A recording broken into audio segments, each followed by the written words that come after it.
오늘 본문 말씀을 가지고 나와 세상을 살리는 왕의 언어 세 번째 시간으로 용서의 언어라는 제목으로 말씀의 은혜를 나누겠습니다. 함께 우리 따라 하시겠습니다. 용서의 언어.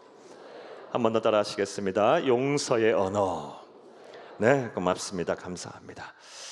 우리는 주일 첫 낮예배 때 나와 세상을 살리는 왕의 언어 첫 번째 시간으로 우리가 하나님의 만왕의 왕의 자녀가 됐음에도 불구하고 그 왕의 자녀로서 복을 받지 못하는 중요한 이유에 대해서 생각을 하며 은혜를 나눴습니다. 여러 가지 있겠지만 그 중에 중요한 것이 우리의 말이 변하지 않았기 때문이다 라는 말씀을 여러분에게 드렸습니다. 하나님께서 분명하게 민수기 14장 28절에 말씀하셨습니다. 내 귀에 들린 대로 행하리라. 말에는 영향력이 있어서 말한 대로 이루어지는 법입니다. 우리의 말이 이제 왕의 자녀가 됐으면 왕의 자녀답은 말들을 해야 하는데 그렇지 못하고 여전히 세상의 말을 하고 있기에 하나님의 복이 우리에게 임하지 않는 것입니다. 사랑하는 여러분, 저와 여러분 이 나와 세상을 살리는 왕의 언어를 하여 이제부터는 복의 근원이신 하나님께서 주시는 이 왕가의 복을 풍성하게 받는 저와 여러분 될 수 있기를 간절히 주의 이름으로 축복합니다. 주일 낮예배 때는 이 왕의 언어를 언제 어디서든 우리가 자유롭게 하기 위해서는 무엇을 해야 하는지에 대한 말씀을 먼저 드렸습니다. 가급적이면 말씀을 적게 하시라. 그러면서 나와 세상을 살리는 왕의 언어를 하기 위해 노력하시라라는 말씀을 드렸고요. 또 말하기에 앞서 우리 주 예수 그리스도를 생각하며 염두에 두고 말씀하시라. 이렇게 하는 것이 곧 시편 141편 3절에 다윗이 그토록 원했던 입에 파수꾼을 세우는 것이고 입술에 문지기를 세우는 것이다 라는 말씀을 드렸습니다. 말씀대로 실천하여 하늘의 신령한 복과 땅의 기름진 복을 받는 성도들이 되시기를 간절히 주의 이름으로 축복합니다. 주일 밤에는 축복의 언어, 나와 세상을 살리는 왕의 언어 첫 번째 시간으로 축복의 언어에 대해서 말씀을 드렸습니다. 사랑하는 여러분, 축복을 한다라는 것은 복의 근원이신 하나님 앞에서 예수 그리스도의 이름으로 나와 남의 복을 비는 것이 축복의 언어다라고 말씀을 드렸습니다. 한번 따라 하시겠습니다. 복의 근원이신 하나님 앞에서 예수 그리스도의 이름으로 나와 남의 복을 비는 것이 축복의 언어이다. 이 축복의 언어를 어떠한 상황 속에서도 하시기를 바랍니다. 사랑하는 여러분, 어제 성경에서 예로 찾아드린 이 축복의 언어에서 복을 받은 나오미의 예를 보세요. 남편 죽고 두 자녀가 죽었어요. 그리고 경제적으로 파탄이 났고요. 완전히 파산이 됐고요. 그리고 이방 땅에서 이 나오미 편 하나 없게 됐고요. 거기다가 영적으로 깊은 침체에 빠져서 나를 더 이상 나오미라 하지 말고 말하라 하라. 나는 더 이상 기쁨이 아니고 나는 쓰디 쓴 고통이다. 무엇보다 무슨 고백까지 합니까? 하나님이 나를 버렸다. 이런 고백까지 하는 나오미. 그런데 그런 나오미를 할지라도 이 며느리를 축복합니다. 이 며느리를 탓하지 않고 원망하지 않고 구속하지 않고 이 며느리를 하나님의 이름으로 축복을 해요. 하나님께서 너에게 선대하기를 원한다. 그리고 나서 하나님께서는 이 나오미의 축복의 언어, 이 왕가의 언어를 들으시고 그에게 복을 내리시기를 시작하세요. 사랑하는 여러분, 그의 가문을 회복시키셨고 17 아들 부럽지 않은 며느리 룻을 당당히 세워주셨으며 예수님의 계보에 오르는 족보에 오르는 그런 믿음의 조상의 반열에 오르게 하셨어요. 사랑하는 여러분, 나오미의 인생은요 현재보다 과거, 미래, 과거보다 현재, 현재보다 미래가 더 찬란한 인생이 됐어요. 인생은 나오미처럼 살아야 돼요. 사랑하는 여러분, 오늘보다 내일이, 내일보다 그 다음 날이 미래가 더 여러분에게 기대가 되고 소망이 되는 그런 여러분의 삶이 되시기를 간절히 주의 이름으로 축복합니다. 그러기 위해선 축복의 언어를 하셔야 됩니다. 축복의 언어, 어떠한 상황 속에서도 나오미처럼 절망 속에서도 하라라는 말씀을 드렸고요. 그리고 이 축복의 언어는요, 이 왕의 언어는 하나님께서 제사장들에게 명령하기를 매일 하라 그러셨어요. 매일 여러분 스스로부터 시작해서 여러분 주변에 있는, 그리고 여러분이 축복해야 될 대상 향해서 매일 복에 근원하신 하나님 앞에 예수님의 이름으로 복을 비세요. 축복하세요. 매일 축복하시기 바랍니다. 그리고 누구라도 자신부터 시작해서 우리 주 예수님 생각하며 원수라도 축복하시는 여러분 될 수 있기를 간절히 주 이름으로 축복합니다. 자, 이게 여기까지가 지난 시간의 말씀이군요. 오늘 주제에 대한 말씀을 전하겠습니다. 사랑하는 여러분, 나와 세상을 살리는 왕의 언어 두 번째 언어는요, 용서의 언어입니다. 자, 그렇다면 용서라는 것이 뭘까요? 용서의 정의부터 좀 내리고 들어가 보겠습니다. 용서의 사전적인 정의는요, 남의 잘못이나 허물을 꾸짖거나 벌하지 않고 너그럽게 봐주는 것, 이게 사전에 나오는 용서의 정의입니다. 남의 잘못이나 허물을 막 꾸짖거나 벌하지 않고 너그럽게 봐주는 것, 이게 바로 용서의 사전적인 정의예요. 용서의 사전적인 정의를 아는 것도 중요하지만 우리는 그리스도인이에요. 성경에서 말하는 용서의 정의를 우리는 분명하게 잘 알아야 합니다. 성경에서 말하는, 성경의 여러 문맥을 통해서 또 여러 인물들의 예를 통해서 또 하나님의 직접적인 말씀을 통해서 우리가 알 수 있는 용서란 무엇이냐? 성경에서 말하는 용서는 조금 더 역동적이고요, 또 실천적이고 또 심오하기까지 합니다. 잘 들어보시기 바랍니다.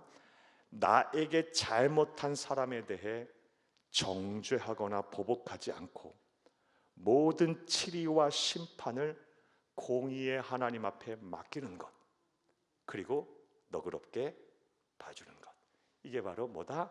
성경에서 말하는 용서의 정의입니다.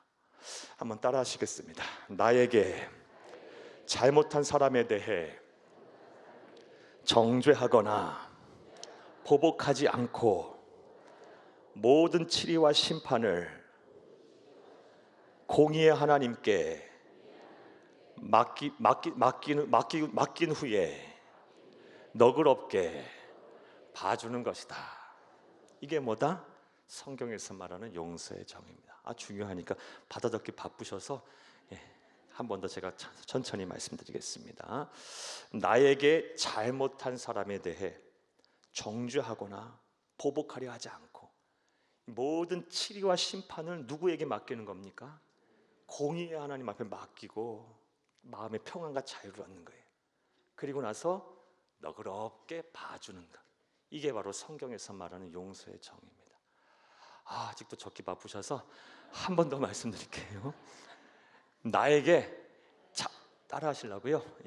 따라 하세요. 나에게 잘못한 사람에 대해 정죄하거나 보복하지 않고 모든 치리와 심판을 공의의 하나님께 맡긴 후에 너그럽게 봐주는 것이다. 이게 바로 성경에서 말하는 용서의 정의예요. 사랑하는 여러분, 세상 살다 보면요, 억울한 일 당할 때도 많고, 막 누군가에 인해서 막 분노, 화가 막 치밀 올 때도 많고, 얼마나 그 화가 치밀어오는지 그 사람만 생각하면 막 견딜 수가 없고 잠을 못 자고 막 정신적으로 막 힘들고, 그게 하루 이틀 끝나는 게 아니라 어떤 분들은 평생 가기도 해요. 얼마나 힘들면 그러시겠습니까? 그런 상황 속에서 어떻게 하는 거예요? 모든 이 정죄와 보복, 심판과 치리를 누구에게 맡기는 거예요? 하나님 앞에 맡기고, 그리고 나는 자유하는 거예요. 하나님 하실 테니까. 그리고 너그럽게 봐주는 것, 이게 바로 성경에서 말하는 용서의 정의 믿으시기를 바라요.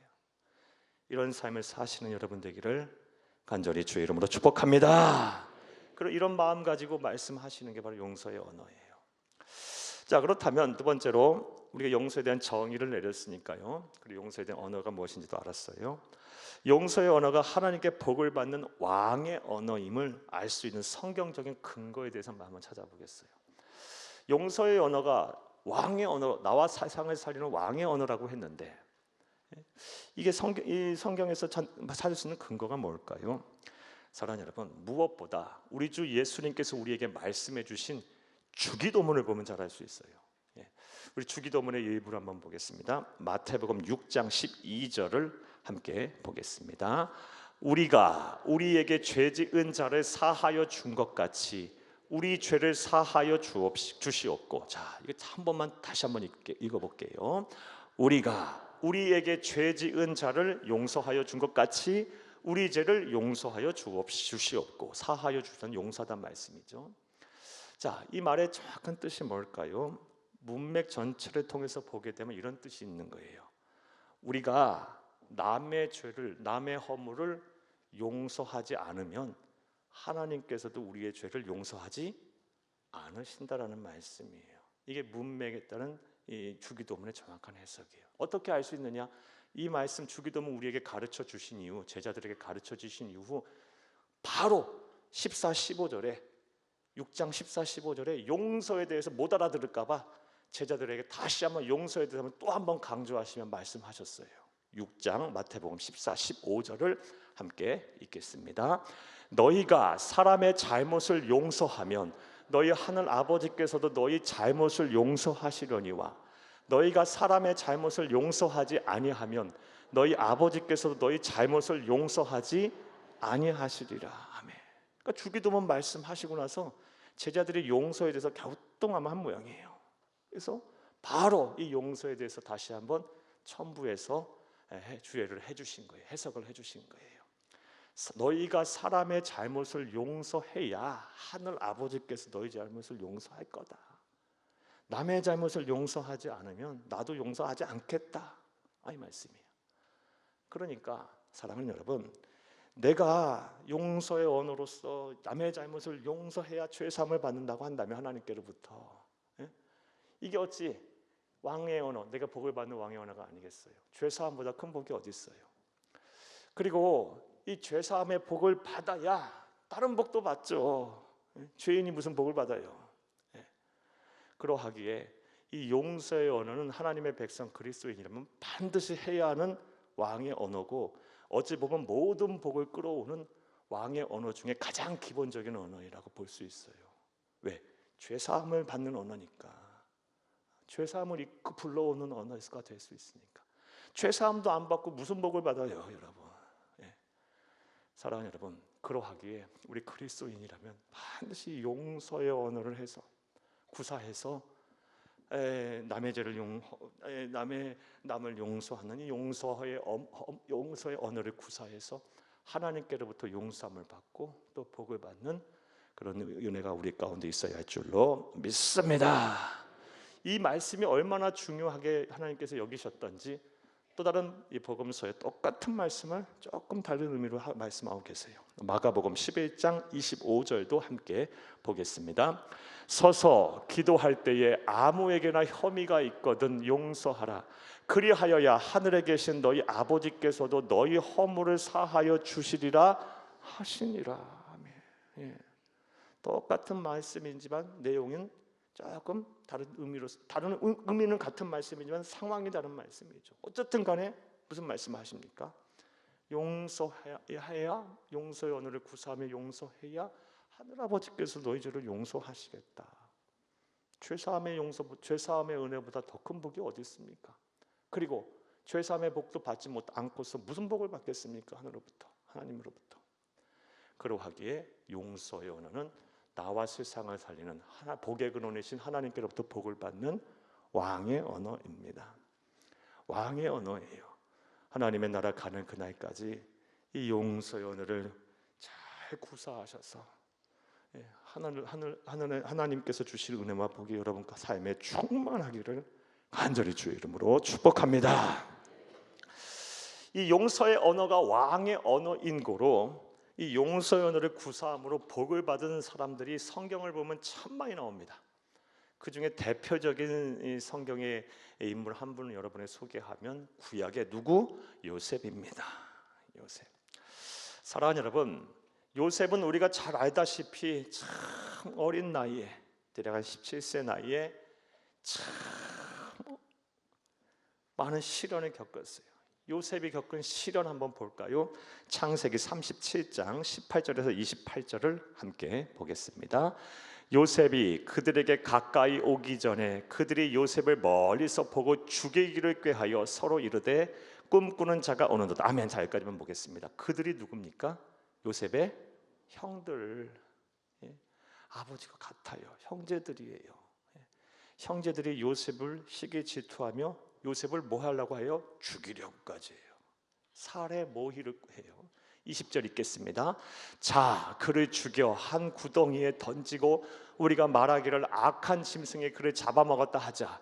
그의 꿈이 어떻게 되는지를 우리가 볼 것이니라 하는지라. 아멘. 시기 질투에 사무쳐서 같은 아버지의 자녀인 동생을 죽이려고 해요. 야, 이런 형제들이 어디 있습니까?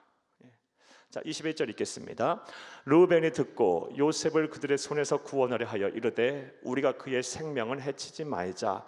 르우벤이 또 그들에게 이르되 피를 흘리지 말라. 그를 광야 그 구덩이에 던지고 손을 그에게 대지 말라 하니 이는 그가 요셉을 그들의 손에서 구출하여 그의 아버지께로 돌려보내려 함이었더라. 장남은 조금 달랐어요. 23절 읽겠습니다. 요셉이 형들에게 이르되 그의 형들이 요셉의 옷 그가 입은 채색 옷을 벗기고 그를 잡아 구덩이에 던지니 그 구덩이는 빈 것이라. 그 속에 물이 없었더라. 25절 그들이 앉아 음식을 먹다가 눈을 들어 본즉 한 무리의 이스마엘 사람들이 길르앗에서 오는데 그 낙타들의 향품과 유향과 모략을 싣고 애굽으로 내려가는지라. 유다가 자기 형제에게 이르되 우리가 우리 동생을 죽일 그의 피를 덮어둔들 무엇이 유익할까? 27절 자, 그를 이스마엘 사람들에게 팔고 그에게 우리 손에 대지 말자. 그는 우리의 동생이요 우리의 혈육이니라 하매 그의 형제들이 청종하였더라. 28절 그때에 미디안 사람 상인들이 지나가고 있는지라 형들이 요셉을 구덩이에서 끌어올리고 은 20에 그를 이스마엘 사람들에게 팔매 그 상인들이 요셉을 데리고 애굽으로 갔더라. 아멘. 정리해 보면 요셉이 10대 후반 17살경에 당한 시련은요, 먼저 형제들로부터 극심한 시기 질투를 받았고, 그리고 미움을 받았고, 두 번째 형제들에 의해서 살해 위협을 당했고, 그리고 형제들에 의해서 인신매매를 당했어요. 사랑하는 여러분, 우리가 만약에 요셉의 상황이라면 여러분 어떻게 했어요? 형제들 용서할 수 있을까요? 평생 이가 갈리겠죠. 꿈속에서도 만나면 어떻게든 하려고 막 그런 보복의 심리가 있겠죠. 이게 정상인 거예요, 인간이에요. 요셉은 이런 시련을 질풍노도의 시기 10대 후반에 당한 거예요. 딴 사람도 아니에요. 형제들한테요. 다른 사람도 아니라니까요. 전혀 모르는 사람도 아니고 형제들한테, 같은 아버지 밑에 태어난 형제들 앞에 형제들에게 시기와 질투, 미움을 받다가 살해 위협을 당했고 거기다 인신매매까지 당했어요.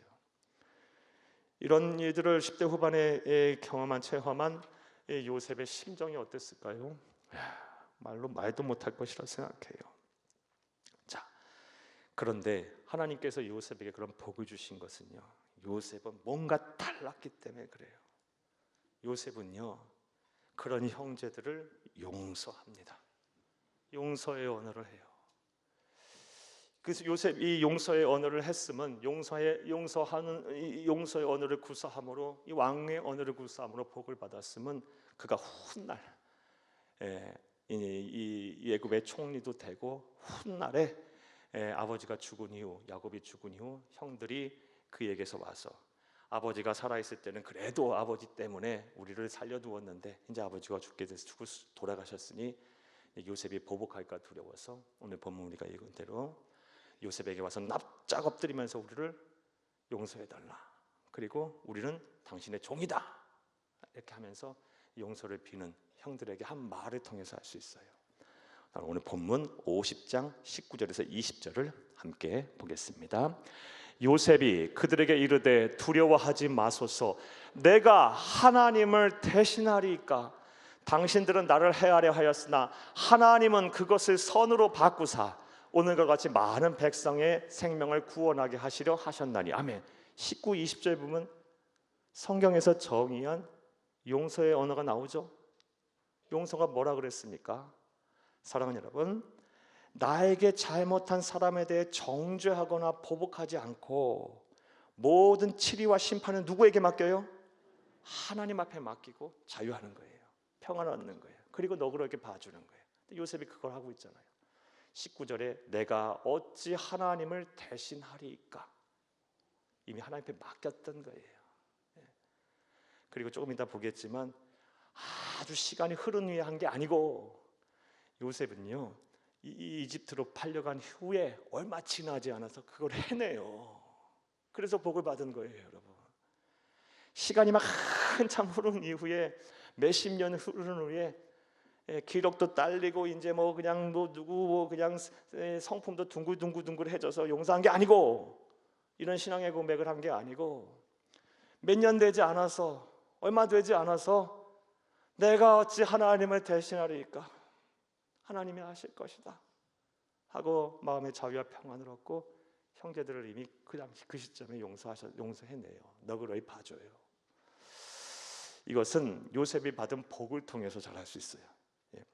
요셉이 어떤 복을 받았는지 한번 보겠습니다. 먼저 창세기 39장 2절을 함께 읽겠습니다. 여호와께서 요셉과 함께 하심으로 그가 형통한 자가 되어 그의 주인 애굽 사람의 집에 있으니. 아멘.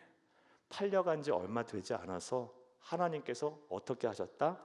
요셉과 함께 하심으로 그가 형통한 자가 됐다. 그래 그의 주인 애굽 사람의 집에 있었다.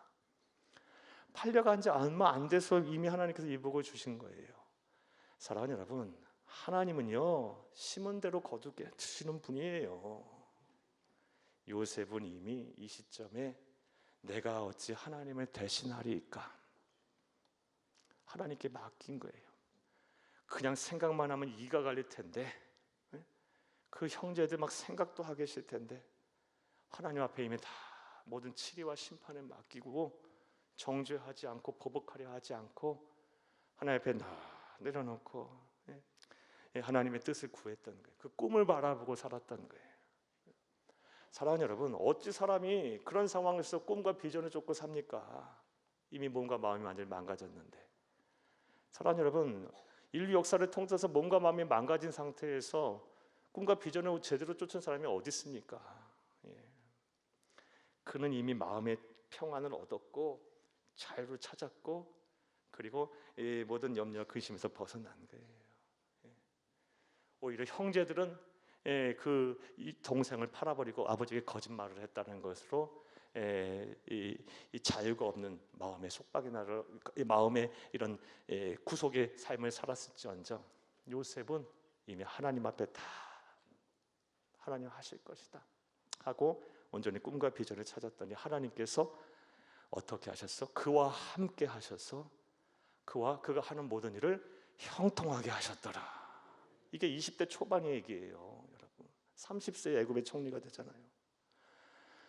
그는 일찍부터 시간이 한참 흐른 뒤에 한 게 아니고 애굽으로 팔려온 지 얼마 안 돼서 이 용서의 언어를 해요, 구사해요. 그리고 하나님께 그 복을 받습니다. 요셉이 받은 복 좀 더 구체적으로 보겠습니다. 창세기 41장 41절에 43절을 함께 읽겠습니다. 바로가 또 요셉에게 이르되 내가 너를 애굽의 온 땅의 총리가 되게 하노라 하고 자기의 인장 반지를 빼어 요셉의 손에 끼우고 그에게 세마포 옷을 입히고 금사슬에 목을 걸고 자기에게 있는 버금수레에 그를 태우매 무리가 그의 앞에서 소리 지르기를 엎드리라 하더라. 바로가 그에게 애굽 전국의 총리로 다스리게 하였더라. 아멘. 하나님께서 지혜를 주셔서 파라오의 꿈을 해석하죠. 7년의 풍년 그리고 7년의 흉년에 관한 꿈을 꾸게 했는데 그걸 제대로 해석을 했더니 하나님께서 그와 함께 하셔서 애굽의 2인자 파라오의 다음가는 이집트의 고대 근동 최강국이었던 이집트의 제 2인자가 되게 하셨어요. 존귀하게 하신 거예요. 이 시작이 뭐다? 용서의 언어를 구사했던 하나님 복을 주신 거예요. 거기서부터 회복이 시작된 거예요. 거기서 복이 시작된 거예요. 사랑하는 여러분, 요셉이 받은 복 하나 더 보겠습니다. 창세기 49장 22절을 함께 보겠습니다. 요셉은 무성한 가지 곧 샘 곁에 무성한 가지라 그 가지가 담을 넘었도다. 아멘. 이 말씀은요, 요셉의 아버지인 야곱이 죽기 직전에 12명의 아들들을 다 불러 모아요. 그리고 유언을 해요. 근데 그 야곱의 유언이요, 예언적 성격이 있어요. 특별히 요셉에게 한 유언은요, 예언적 성격이 있었어요. 요셉은 무성한 가지 곧 샘 곁에 무성한 가지라. 그 가지가 뭐다? 담을 넘었도다. 이게 뭔 축복을 의미합니까? 무성한 가지, 자녀들과 후손들이 잘 되고 번성케 하셨단 말씀이에요. 대충 잘 되는 정도가 아니라 샘 곁에 무성한 가지고 담을 넘었다. 요셉의 자녀들과 후손들은 복을 받아요. 사랑하는 여러분, 어떤 복을 받았는지 하나만 말씀을 드리면요, 하나님께서 이제 가나안 정복 전쟁을 끝난 이후에 이 12지파에게 골고루 이렇게 땅을 나눠주죠. 그런데 하나님께서 이 레위 지파에게는 땅을 분배하지 않아요. 레위 지파는 온 이스라엘 회중을 섬겨야 하니까 하나님 말씀을 전하고 선포하고 가르치고 전해야 되는 사명이 있기에 선포하지 않아요.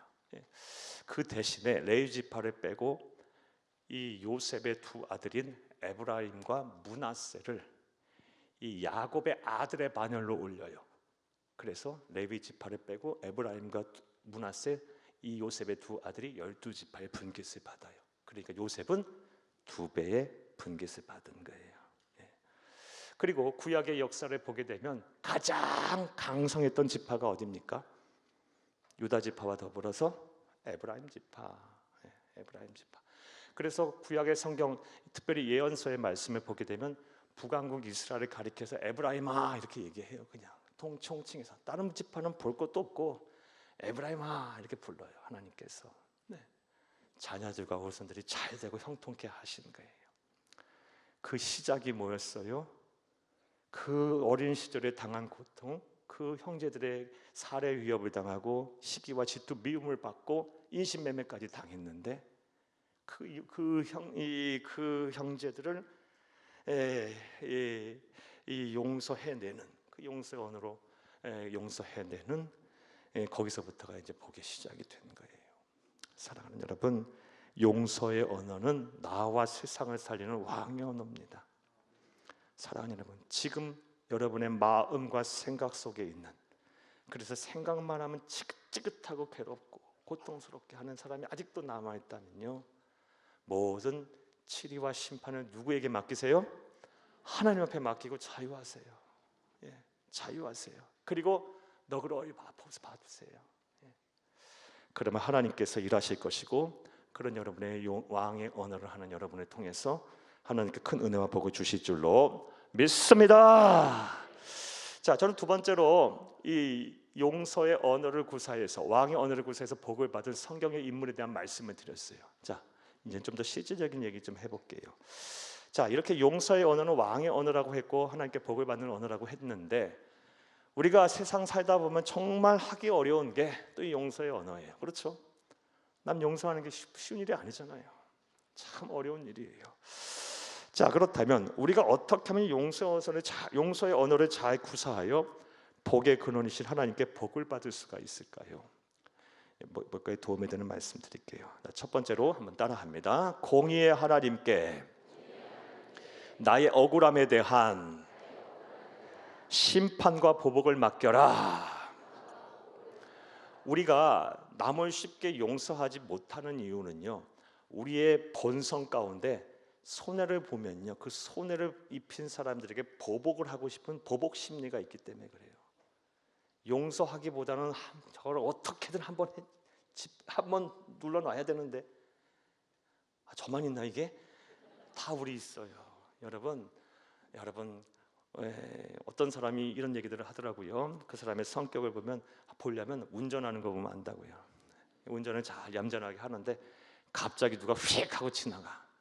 그러면 저게 그냥, 그러고서 나도 가서 한번 앞에 가서 막 가로막고 싶고 그러지 않아요? 안 그런가 보네요. 네. 그런 마음이 그래 조금 있죠. 다 있어요. 이게 우리의 본성이 그래요. 내가 한번 당하면요, 그 당한 것에 대해 보복을 하고자 하는 심리가 있어요.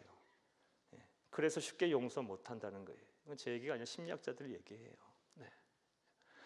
사랑하는 여러분, 그런데 우리가 그렇게 보복하려고 한들, 한번 어떻게 해보려고 한들 그게 됩니까?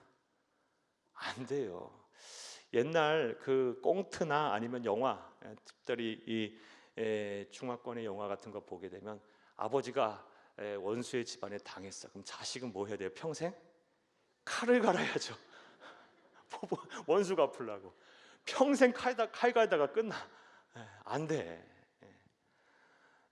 보복하고 원수를 갚고 또 억울함에 대해서 내가 뭔가 하려고 하는 것은요, 쉽게 되지도 않을 뿐더러 그렇게 함으로 해서 내 하나님께 주신 그 아름다운 내 삶과 그리고 시간들을 낭비하게 돼요.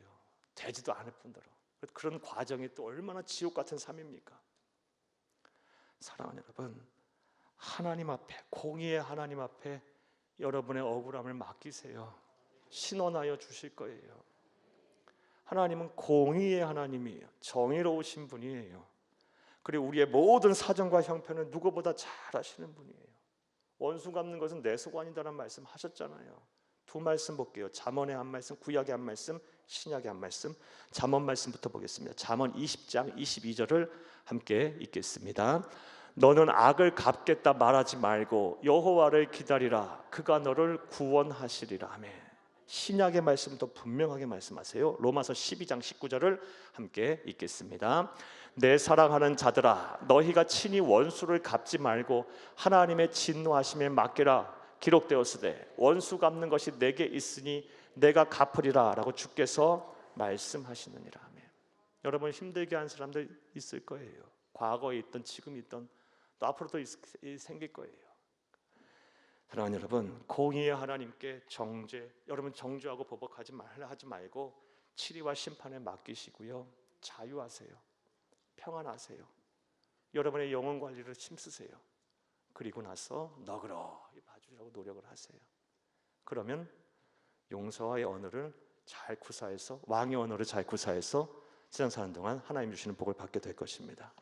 이런 은혜와 복이 좋아하는 겁니다. 함께 하기를 간절히 주의 이름으로 축복합니다.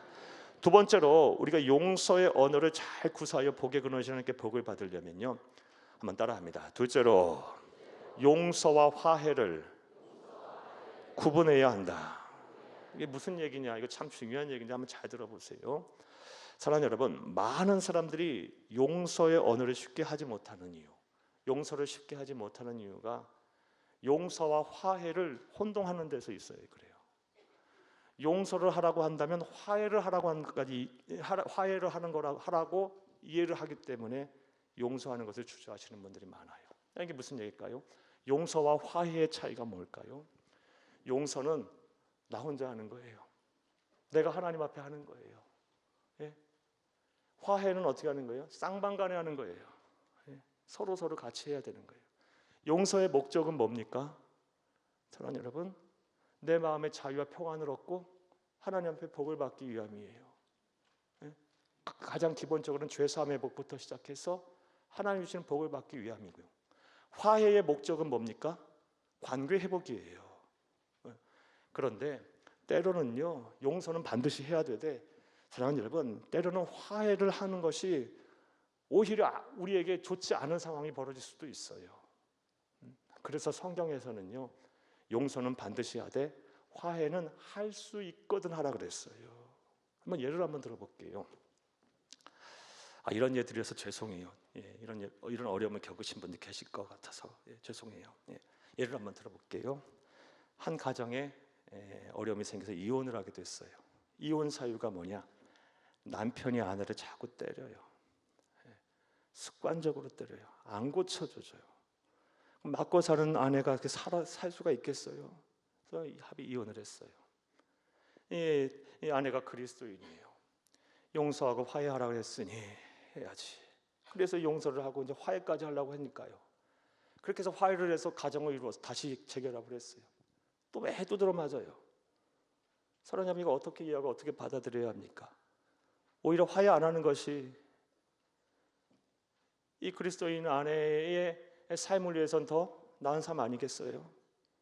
사랑하는 여러분, 용서는 반드시 해야 하는 것이지만 화해는 할 수 있거든라는 거예요. 물론 하나님의 백성 우리 그리스도인 우리 주 예수님께서는 화해까지 하라고 이루셨으니까 우리는 거기까지 가기 위해서 노력해야죠. 하지만 목회적 관점 그리고 피해자의 인권 또 여러 가지 상황을 고려해 볼 때 때로는 화해가 오히려 더 좋지 않은 상황을 불러일으킬 수도 있어요. 근데 사람들이 용서를 하라면 화해하라는 것까지 생각해 갖고 용서하기를 주저해요. 용서는 하나님 앞에서 내가 하는 거예요. 그리고 할 수 있으면 사람 앞에서도 할 수 있으면 하고요. 목적이 뭐예요? 내 마음의 평안을 얻고 자유를 얻고 하나님께 복을 받기 위해서예요. 물론 그것이 이제 확장돼서 이 복의 여러 범주 안에 사람들과의 화해도 포함이 될 수 있겠죠. 사랑하는 여러분, 한번 말씀 한번 볼게요. 우리 로마서 12장 18절을 함께 읽겠습니다. 할 수 있거든 너희로서는 모든 사람과 더불어 화목하라. 너희로서는 모든 사람과 더불어 화목하라? 아니요, 할 수 있거든. 그리스도인은 이거를 지향을 해야 돼요. 지향해야 돼요. 하지만 이것이 반드시 해야 될 덕목은 아니라는 거예요. 왜요? 말씀드렸다시피 화해하는 것으로 인해서 오히려 더 악영향이 일어날 수 있어요. 더 좋지 않은 상황이 벌어질 수 있어요. 하지만 용서는 반드시 해야죠. 용서는 반드시 해야죠. 하나님 앞에 해야죠. 용서의 언어를 사용하셔야 돼요. 사랑하는 여러분, 용서와 화해를 잘 구분하세요. 그래서 용서는 반드시 하셔야 돼요. 하나님의 백성, 왕가의 언어로, 왕의 언어를 사용하셔 반드시 하세요.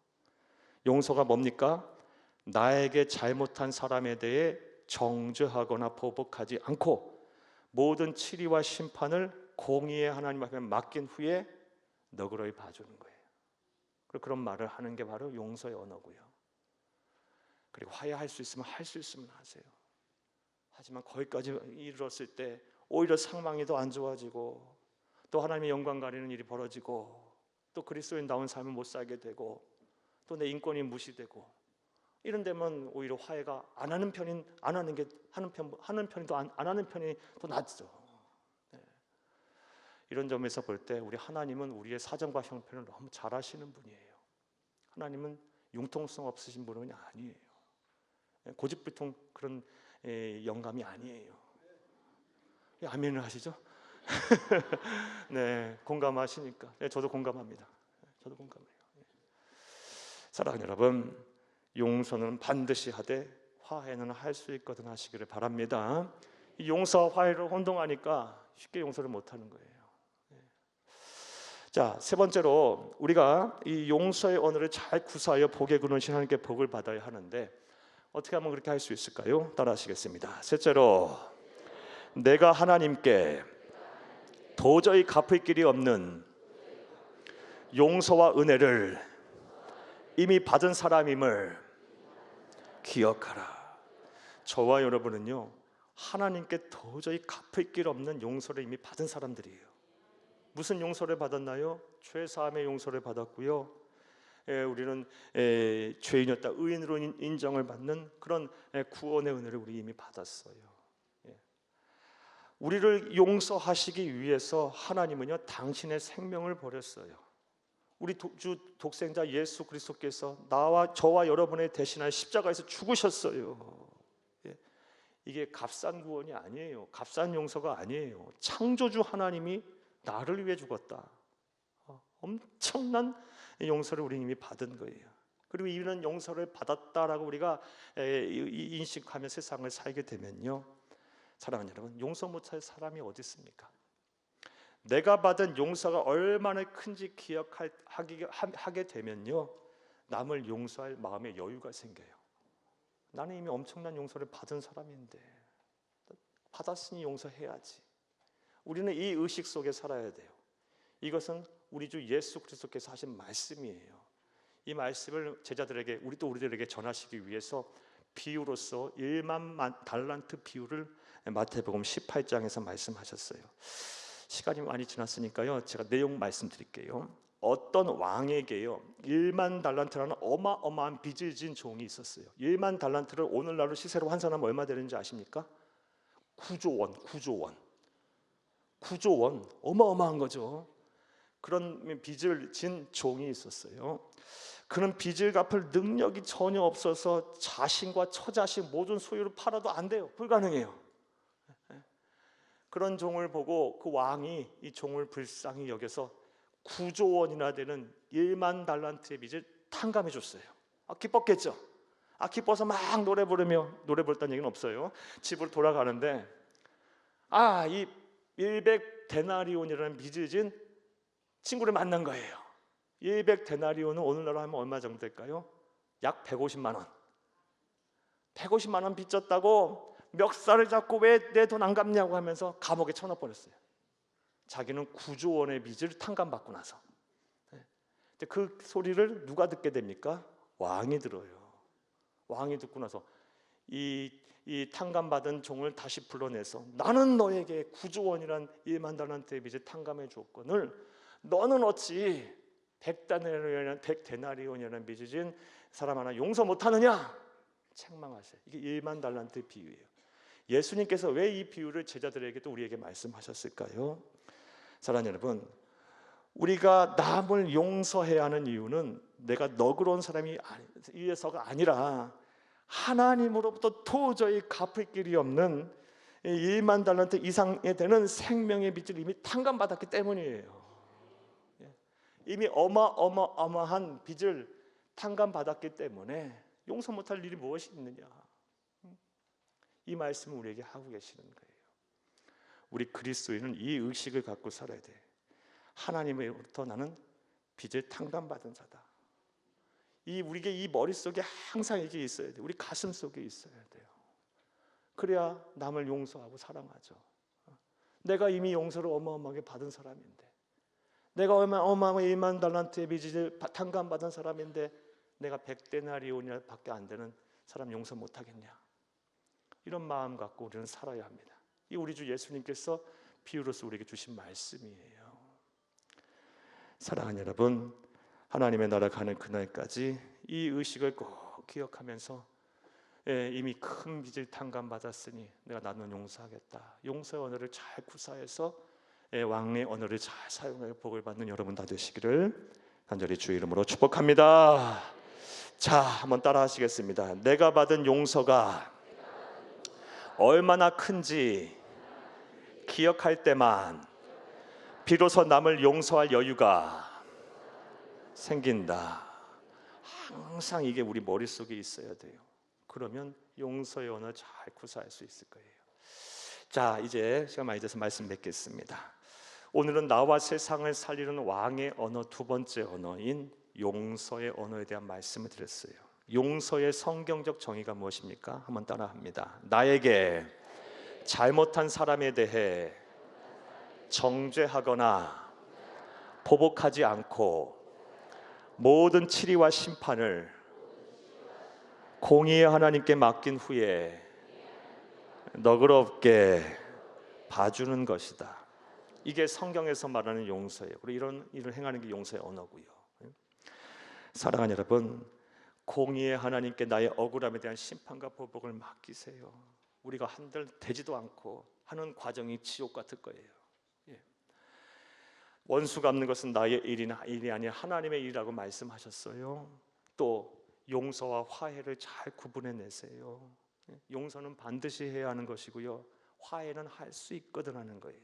물론 우리 주 예수님은 화해까지 하셨기에, 또 화해까지 하기를 원하시기에 우리는 그 길을 가야 하지만, 때로는 이것이 우리에게 좋지 않은 상황이 벌어질 수 있고 하나님 영광 가릴 수도 있기에 화해는 할 수 있거든 하는 거예요. 하지만 용서는 반드시 하셔야 돼요.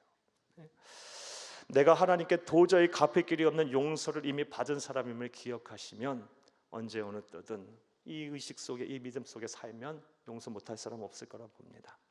부디 말씀 들으신 모든 분들 왕의 언어, 나와 세상을 살리는 왕의 언어의 용서의 언어를 하셔서 하나님의 큰 은혜와 복을 받는 왕가의 복을 받는 여러분 되시기를 다시 한번 간절히 주의 이름으로 축복합니다. 축복합니다. 축복합니다.